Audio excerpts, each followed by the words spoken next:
গতকাল মানে এর আগের ভিডিওতে আমরা লাচুং থেকে বেরিয়ে প্রথমে গিয়েছিলাম ইয়ামথাং ভ্যালি, তারপরে গিয়েছিলাম জিরো পয়েন্ট ঘুরে এসে ইয়ামথাং ভ্যালিতে ক্যাম্পিং করেছিলাম।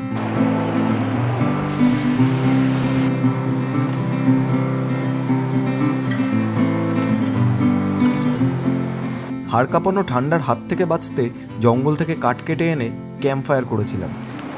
সন্ধ্যাবেলা আমরা খেয়েছিলাম ম্যাগি আর চা, আর রাতের ডিনারে রান্না করেছিলাম লাচুং থেকে কিনে আনা চিকেন আর রাইস। সব মিলিয়ে ইয়ামথাং ভ্যালিতে ক্যাম্পিং করার অভিজ্ঞতা বেশ ভালো। যারা আগের ভিডিওটা দেখোনি তাদের কাছে অনুরোধ রইল আগের ভিডিওটা দেখার জন্য, আশা করছি ভালো লাগবে। নর্থ বেঙ্গল ও নর্থ সিকিম বাইক ট্রিপের আজ শেষ দিন, এবার ঘরে ফেরার পালা। আজকে আমরা ইয়ামথাং ভ্যালি থেকে বেরিয়ে প্রথমে যাব গ্যাংটক, তারপর ওখান থেকে যাব শিলিগুড়ি। দেরি না করে তাহলে আজকের গল্প শুরু করা যাক।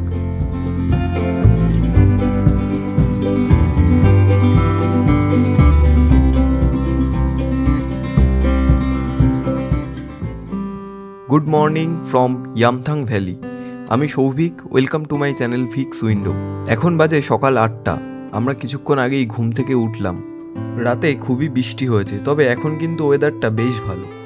গতকাল আমরা যখন ক্যাম্পিং স্টার্ট করেছিলাম তখন ইয়ামথাং ভ্যালির চারিপাশটা কুয়াশা ঘেরা ছিল। এখন কিন্তু চারিপাশটা বেশ পরিষ্কার, ক্লিয়ারভাবে দূরের স্নোক্যাপ মাউন্টেনগুলোকে দেখা যাচ্ছে। আমাদের কিচেন মানে অভিষেকদের টেন্টের দিকে তাকিয়ে দেখি রাজুদার চা বানানো কমপ্লিট। চা খেয়ে আশেপাশটা একটু ঘুরতে বেরোলাম পায়ে হেঁটে। ইতিমধ্যে অনেক বাঙালি অবাঙালি ট্যুরিস্ট চলে এসছে ইয়ামথাং ভ্যালি ঘুরতে, যারা আমাদের সাথে অনেক কথাবার্তা বলছিল। আমাদেরকে ক্যাম্পিং করতে দেখে সবাই তো অবাক। ছোটবেলায় বাবা মায়ের সাথে ইয়ামথাং ভ্যালি ঘুরতে এসেছিলাম, কোনোদিন ভাবিনি এই এত সুন্দর জায়গায় ক্যাম্পিং করে নাইট স্টে করব। এই সবই হয়েছে আমার বাইকের জন্য। বাইক না কিনলে এইভাবে হয়তো কোনোদিন ঘোরাই হতো না।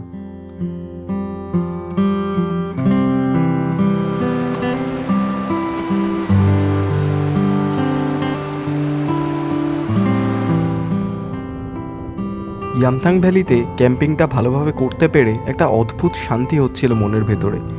কিন্তু এই সুন্দর জায়গাটাকে ছেড়ে আজকে আমাদের যেতে হবে অনেকটা দূরে, এইটা ভেবে একটু খারাপও লাগছিল।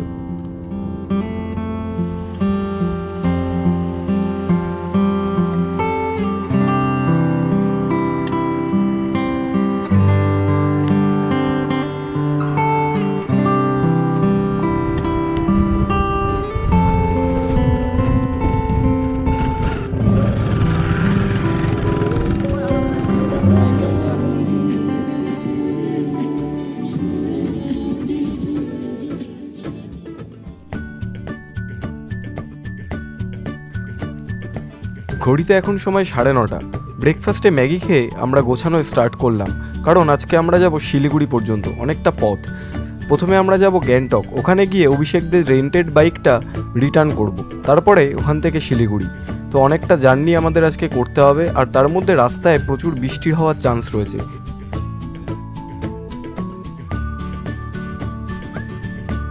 এখন বাজে 9:48 আর আমাদের প্যাকড আপ কমপ্লিট। বাইকে সব গুছিয়ে নিয়েছি। এই জিনিসগুলোকে মোটামুটি সাইডে রেখে দিতে বললো এখানকার একটা লোকাল লোক, তো ওখানেই রেখে দেবো। মোটামুটি সব গোছানো কমপ্লিট, এবার জাস্ট আমরা বেরোবো।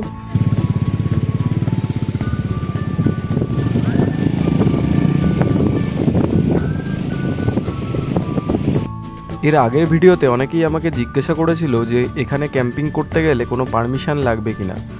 আমরা কোনো পারমিশন সেইভাবে নিইনি, তবে একজন পুলিশের থেকে আমরা জিজ্ঞাসা করেছিলাম এখানে ক্যাম্পিং করা যাবে কিনা।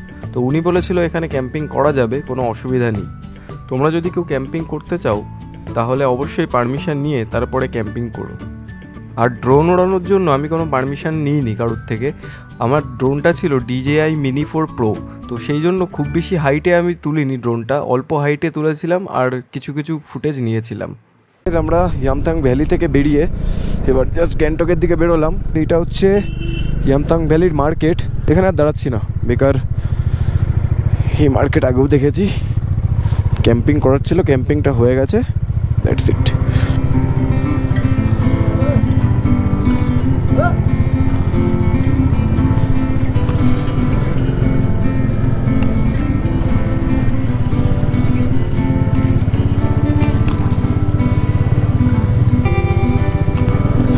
জয় মা। Easy peasy, easy peasy. ওই হই হই।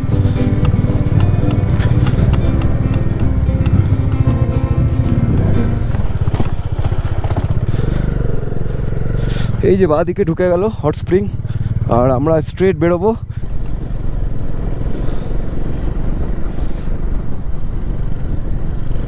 এ দেখো বাছুরটা দৌড়াচ্ছে, দেখো এ ডান দিক বাদিক করছে। বাছুর ওরে দৌড়াচ্ছে ভাই। ইয়ামথাং ভ্যালিকে টাটা বলে আমরা আস্তে আস্তে এগিয়ে চলেছি গ্যাংটকের দিকে। ইয়ামথাং ভ্যালি থেকে গ্যাংটকের ডিস্টেন্স 128 কিলোমিটার, আর টাইম লাগবে 5 ঘন্টা মতো। ইয়ামথাং ভ্যালি থেকে লাচুং 21 কিলোমিটার। আমার লাচুংয়ে গিয়ে ফুয়েল আপ করতে হবে। And guys, welcome to my channel Vicks window. Video ভালো লাগলে প্লিজ অবশ্যই like, comment, share and subscribe করতে ভুলো না। এখন কিন্তু এই রাস্তাটা খুব সুন্দর।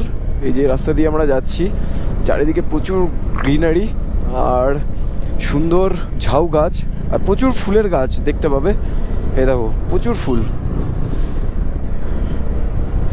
তো চলো আস্তে আস্তে এগিয়ে চলি। সামনে রাজুদা আর অভিষেক। আজকে রাজুদা চালাচ্ছে, অভিষেক পেছনে বসে। ওই হই হই হই, ঠান্ডা লাগছে।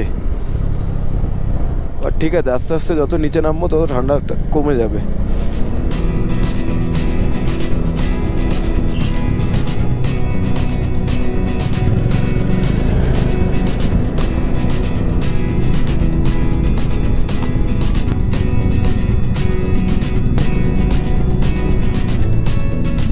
আমি কাশ্মীর, হিমাচল, লাদাখ সব জায়গা ঘুরেছি, আর সেই সব ভিডিওও রয়েছে আমার এই চ্যানেলে।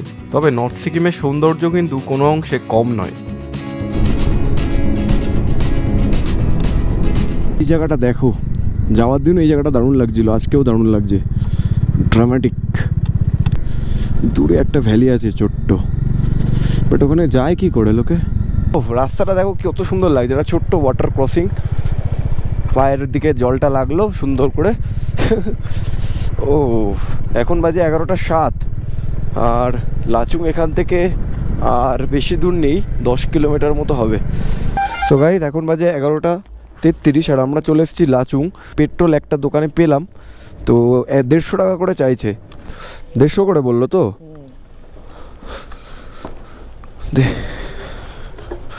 ভাই ঘুম পেয়ে যাচ্ছে মাঝে সাঝে, জানিস। গাইস, আমরা লাচুং ছেড়ে বেরিয়ে যাচ্ছি। এই যে লেখা আছে ভিজিট এগেইন। চলো, এখানে একটা আর্মির ক্যাম্প বন্ধ করে দিই। মেন রোডে মানে কাজ চলছে, ওই জন্য একটা ডাইভারশন দিয়ে যেতে হচ্ছে, লেখা ছিল। আর NSH1, এটা কি? এটা মাইলস্টোনের লেখা। মানে ডাইভারশনের ভেতরের রাস্তা দিয়ে এগিয়ে আসার পর একটা ওয়াটারফলস পেলাম, দারুণ ওয়াটারফলসটা। অমিতাভ বচ্চন ফলস। অমিতাভ বচ্চন ফলস না? হ্যাঁ। আর লম্বা বলে নাকি? বাহ, দারুণ লাগছে। তো চলো আবার জার্নি স্টার্ট করা যাক। আমরা অমিতাভ বচ্চন ওয়াটারফলস দেখে বেরিয়ে পড়লাম। এখন বাজে 12টা। আমাদেরকে আজকে গ্যাংটক যেতে হবে, তারপরে গ্যাংটক থেকে বাড়ির উদ্দেশ্যে বেরোতে হবে। কতদূর কি যেতে পারি দেখি। কোথায় স্টে করব না একবারে ডিরেক্ট যাব, কিচ্ছু প্ল্যান নেই, ঠিক নেই অ্যাকচুয়ালি।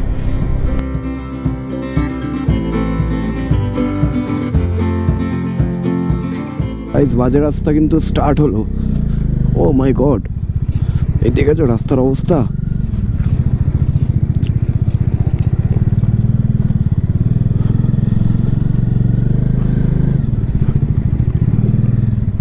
দাঁড়া, আগে ওরা যাক, ওরা একটু এগিয়ে যাক, তারপরে যাই।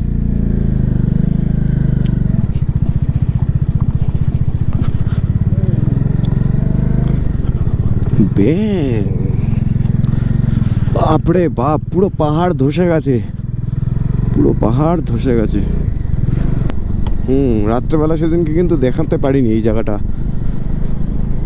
ও হো হো হো।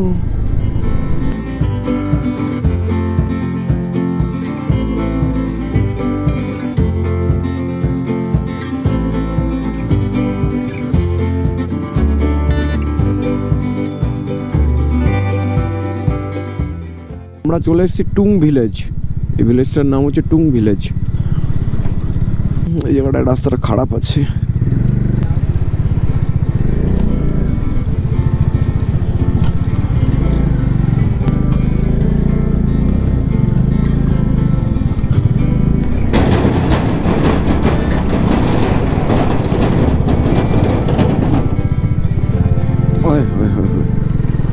এখন বাজে 1টা আর আমরা চেকপোস্ট ক্রস করে এসে কয়েকটা দোকান রয়েছে ওখানে আর কি বসলাম, মানে তার মধ্যে একটা দোকানে বসলাম আর চা অর্ডার করেছি আর ওয়াই অর্ডার করেছি। আর ম্যাগি ফেগি আর ভালো লাগছে না, মানে ওয়াইটাও ম্যাগির মধ্যেই, কিন্তু এখানে ভেজ মোমো পাওয়া যাচ্ছে, নন ভেজ নেই। তো শরীরের অবস্থা খুব খারাপ, এনার্জি লাগবে, এনার্জি ওআরএস, এই জন্য দুধ চা অর্ডার করেছি যদি একটু এনার্জি পাওয়া যায়।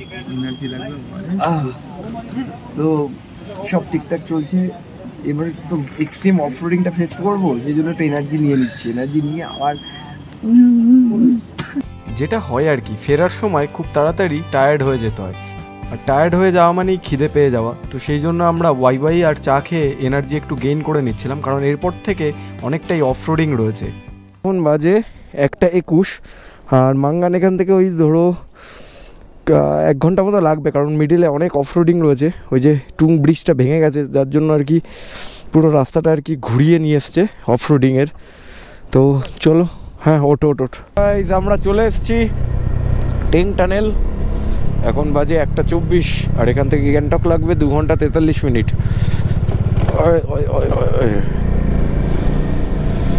বাপরে, টানেলের ভেতর কিছু দেখতে পাচ্ছি না কারণ সানগ্লাস পরা।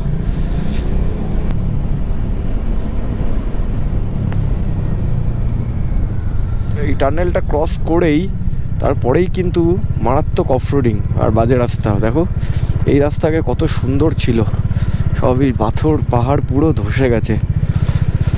রাস্তার অবস্থা দেখো, ও মাই গড।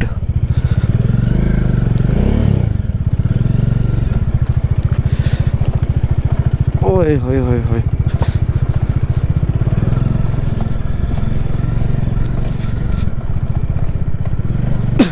আজকে একটু না টায়ার্ড লাগছে আসলে, পরপর রাইড করেই যাচ্ছি, হেকটিক শিডিউলের মধ্যে দিয়ে যাচ্ছি, যার জন্য। চলো আবার কিছুটা ভালো রাস্তা, তারপরে গিয়ে মেন অফরোডিং স্টার্ট হবে। চলো তখন গিয়ে অন করছি। এইবার শুরু হলো মেন অফরোডিং। বাপরে বাপ, আমার বাইকের থেকে কি একটা আওয়াজ হলো। আস্তে আস্তে নামি, কোনো তাড়াহুড়ো নেই। জয় মা। ও মাই গড, নর্থ সিকিমের অবস্থা খুব খারাপ এই জায়গাটুকু।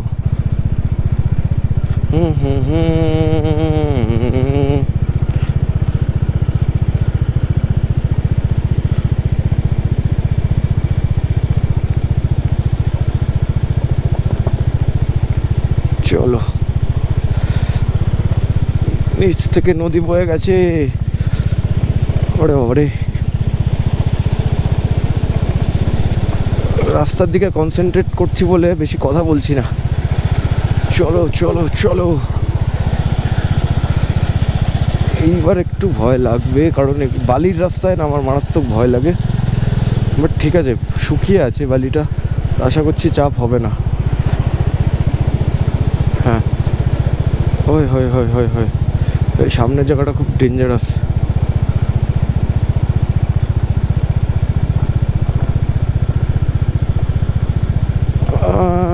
ঠিক আছে ঠিক আছে ঠিক আছে। এই দেখো কি অবস্থা, বাপরে বাপ, রাস্তার অবস্থা বহুত বাজে। ওই দেখো ওই দেখো ওই দেখো, এই রাস্তায় চাপ আছে, ওই যে গাড়ি উঠছে না।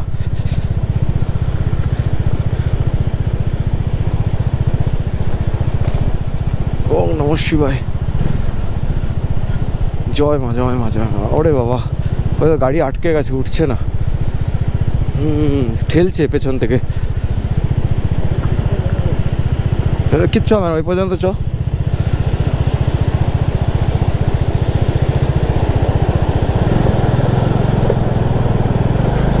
ओह गाइस, अबे भाई साहब, एबीएस কাজ করছে না। नाम ना नामता है ना दाड़ा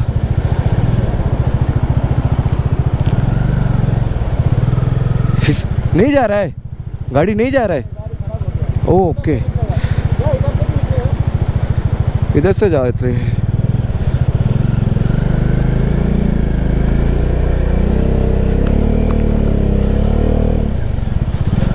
সো গাইজ ওই লোকটার গাড়ি খারাপ হয়ে গেছে ওইখানটায় এসে, যার জন্য আর কি স্ট্রাগল করছে।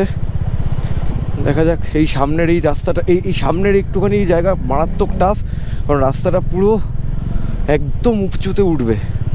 ওই যে ওই লোকটা যেখানটা ওইখানটা, আর ওঠার সময় আশা করছি চাপ হবে না। চলো, সেদিনকে যখন নামছিলাম রাস্তা পুরো কাদা কাদা ছিল, আমার এত ভয় লাগছিল কি বলবো।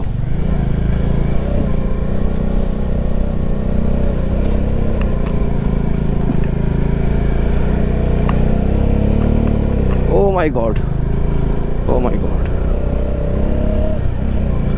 মারাত্মক উঁচু। বাট শুকনো থাকলে অতটা চাপ হয় না, চাপ হয় যখন ভিজে থাকে। যেমন ধরো এই রাস্তাটা, এই রাস্তাটা পুরো এখনও ভিজে আছে। বর্ষা হলে এই রাস্তা পুরো চেঞ্জ হয়ে যাবে, মানে রাস্তার রূপ পুরো বদলে যাবে, তখন কিন্তু মারাত্মক অসুবিধা হবে। যাই হোক, আপাতত কোনো অসুবিধা হয়নি। চলো আস্তে আস্তে এগোই। এই যে এই জায়গাটা ভিজে আছে, চলো লেটস গো গাইস। ও বাবারে, ওইদিকে দেখো রাস্তা বানানোর কাজ চলছে, দেখেছিস? রাস্তা বানাচ্ছে।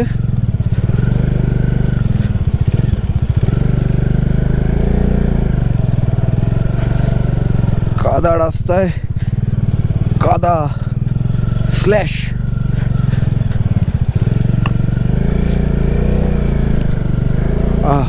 বাবা আর কাদা নেই।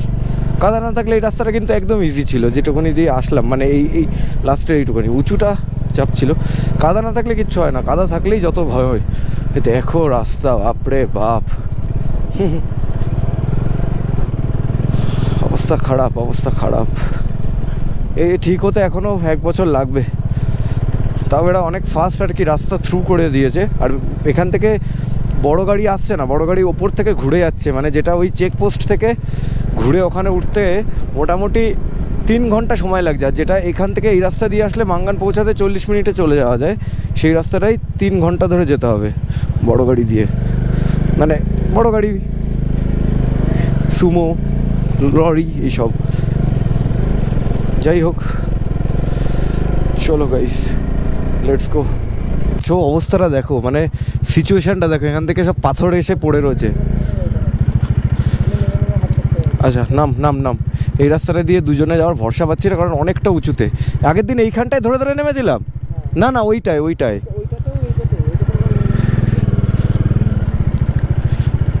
সব তো দেখতেই পাচ্ছ রাস্তার কন্ডিশন।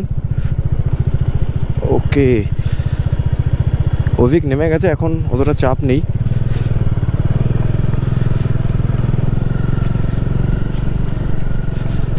Easy PG.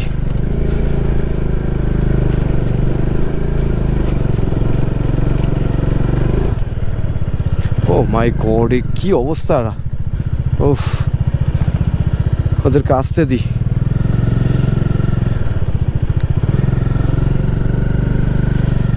আসলে তারপরে যাব। মানে এই সামনে একটা ওয়াটার ক্রসিং আছে, বিভৎস ডেঞ্জারাস, অনেকটা ডিপ। চলো ওখানটায় যাচ্ছি। জয় মা।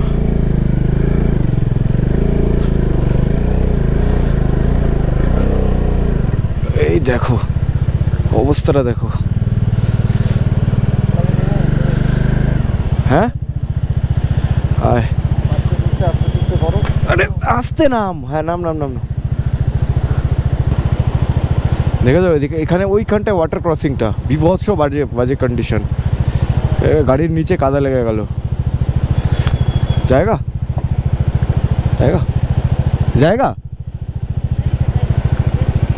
Thank you. जाइए। हाँ तो चलो गाइस, এবার আমাদের টার্ন। কাদা দেখো,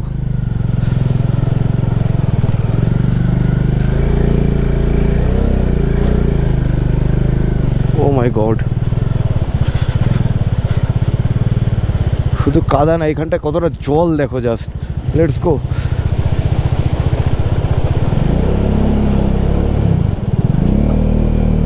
ও ভাই সাহেব, ও ভাই সাহেব, ও ভাই সাহেব, আজকে আরো বেশি জল।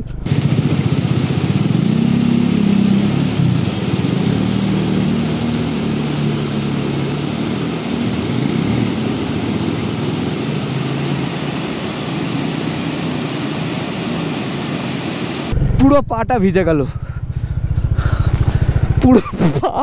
পুরো পা ভিজে গেল ভাই, পুরো পাটা ভিজে গেল। চলো আরো এগিয়ে যাই।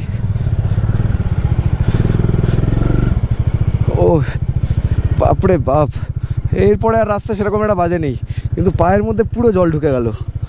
ঠিক আছে, দাঁড়াও, একটু পরে আবার কথা বলছি। আমরা অলমোস্ট চলে এসেছি মাঙ্গান, মানে মাঙ্গানেই চলে এসেছি। আর এখনও পেট্রোল পাম্প আর একটুখানি দূরে, তো পেট্রোল পাম্পে গিয়ে পেট্রোল ভরবো, তারপরে আবার বাকি জার্নি স্টার্ট করব। আর গ্যাংটক এখান থেকে 2 ঘন্টা 10 মিনিট। তো গাইস চলে এসেছি আমরা পেট্রোল পাম্পে। ওই হয়, এবার পায় না, মোজা নিচে প্লাস্টিক পড়তে হবে।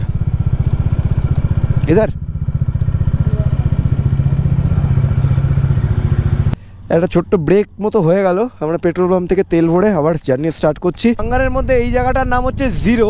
তো আগে কিন্তু এই জিরোতেই শুধু পেট্রোল পাম্প ছিল, ওই পেট্রোল পাম্পটা মনে হয় নতুন হয়েছে।